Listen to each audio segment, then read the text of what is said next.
दोस्तों नमस्कार। आज हम लोग बात करेंगे एक फ़िल्म के बारे में और इस फ़िल्म का नाम है कश्मीर फाइल्स। इस फ़िल्म को लेकर भारत में कुछ लोग बवाल मचा रहे हैं और कुछ लोग प्रमोट कर रहे हैं। वहीं भारत सरकार का अगर नज़रिया देखा जाए तो भारत सरकार इस फ़िल्म को लेकर प्रमोट कर रही है।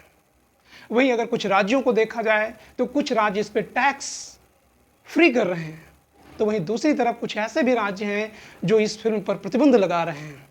और मध्य प्रदेश इन से एक कदम आगे निकला और उसने ये कहा कि जो ये फ़िल्म देखना चाहेगा उस सरकारी कर्मचारी को 1 दिन की छुट्टी प्रदान की जाएगी। तो इस फ़िल्म को लेकर इतना प्रोपेगेंडा क्या है? क्यों वास्तविक सच्चाई आने नहीं देना चाहते लोग? इन्हीं मुद्दों को हम समझेंगे और समझेंगे इसके विवाद को लेकर क्या ऐतिहासिक पृष्ठभूमि है? क्यों ये उन्माद जो 90 के दशक में फैला वो आज़ादी के तुरंत बाद क्यों नहीं फैला? इन्हीं को हम समझने की कोशिश करेंगे। दरअसल में कश्मीर फाइल उन बिंदुओं पर आधारित है जिसमें कश्मीर से कश्मीरी पंडितों को मारकर भगाया गया है और उनके संसाधनों पर, उनकी ज़मीनों पर, उनके घरों में, उनके बाग बगीचों पे कब्जा कर लिया गया और ये बाकायदा एक पोस्टरों के माध्यम से चिपकाया गया और उनको धमकाया गया कि यदि आप कश्मीर नहीं छोड़ेंगे तो आपकी माँ बहनों के साथ बलात्कार होगा, वहाँ से भगाया जाएगा, पीटा जाएगा। और इसमें यह कहा जाता है, एक आरटीआई के द्वारा जानकारी मिली है कि 89 ब्राह्मणों को हत्या की गई थी और पंडितों को कश्मीर से भगा दिया गया था। तो आखिर ये कैसी लड़ाई थी? क्या अमीरी गरीबी की लड़ाई थी या धार्मिक लड़ाई थी या क्षेत्रवादिता थी या संसाधनों पर कब्जा करना था? तो दोस्तों हम आपको ये बताना चाहते हैं कि जब मानव अपनी सुख शांति समृद्धि और शक्ति को प्रदर्शित करने के लिए सबसे पहले वो कोशिश करता है कि संसाधनों पर कब्जा किया जाए और इस पर कब्जा करने के लिए वो कई तरीके से उन्माद मचाता है।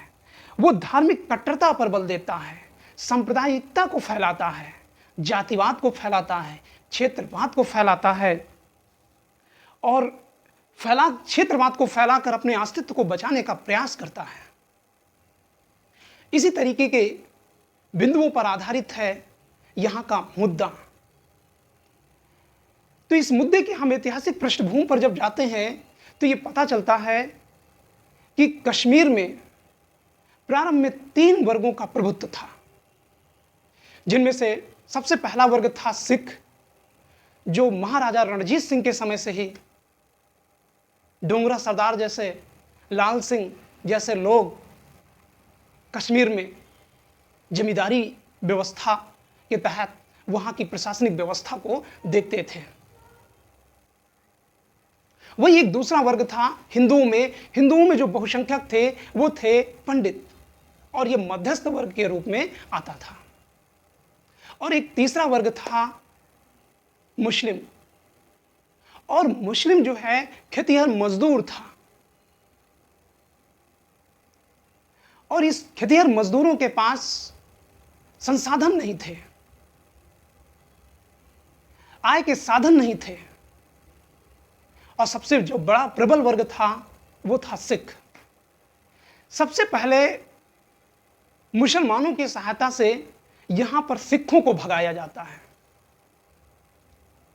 क्योंकि इस विषय में यह कहा जाता है, यह नहीं कहा जाता है कि सिखों को कश्मीर से भगाया गया, हिंदुओं को कश्मीर से भगाया गया, यह बिल्कुल नहीं कहा जाता है। कहा यह जाता है कि कश्मीर से पंडितों को भगाया गया है।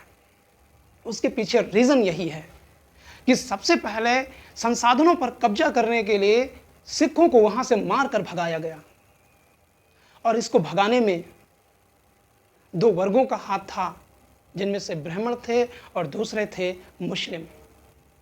जब संसाधन जमींदारी वर्ग ब्राह्मणों के हाथ में यानी पंडितों के हाथ में आ गए तो उन लोगों ने अपने वर्चस्व को फिर से कायम किया।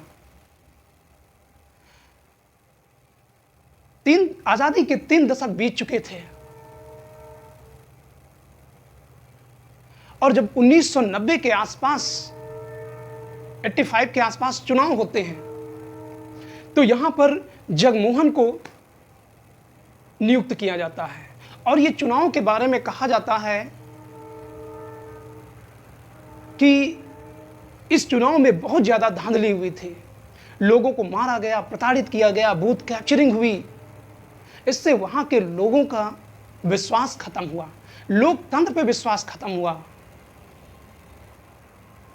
और इसी बीच हमारे देश के धार्मिक उन्माद भी उत्पन्न हुए, जिनमें से बाबरी केस था, उसकी प्रतिक्रिया कहीं ना कहीं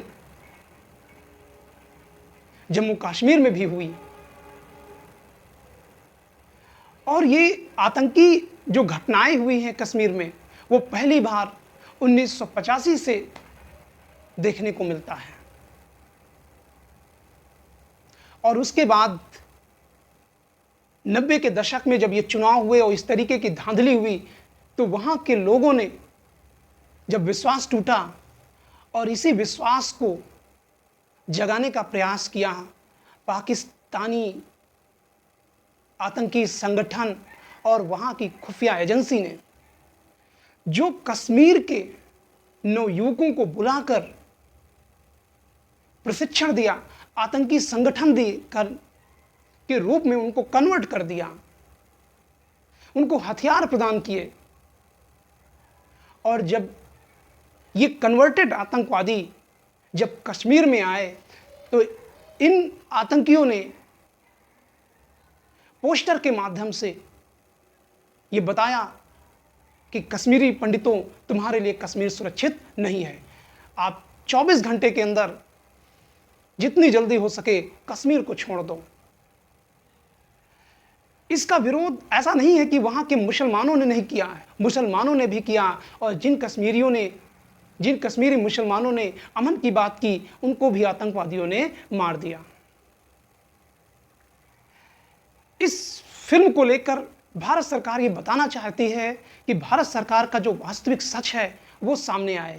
लेकिन दुर्भाग्य इस बात यह है कि इस कश्मीर के इस मुद्दे में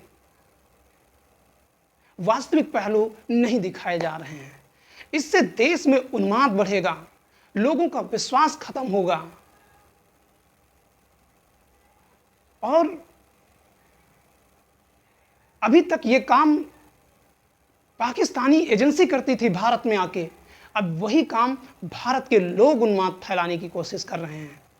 यदि फिल्म को बनाई जाए तो उसकी वास्तविक सच्चाई को दर्शाया जाए, वास्तविकता सामने आनी चाहिए। इस तरीके का उन्माद ना फैलाया जाए, नहीं ये लोकतंत्र के लिए खतरा है। असल में सरकार भी ये चाहती है कि 2024 में आने वाले चुनाव में अपनी सीट को फिर से मजबूती प्रदान किया जाए, ध्रुवीकरण किया जाए।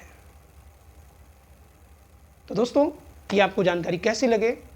अगर अच्छी लगे तो आप मेरे चैनल को सब्सक्राइब करिए, लाइक करिए, कमेंट करिए, अपने दोस्तों को शेयर करिए और अपनी राय कमेंट में अवश्य दीजिए। Thank you.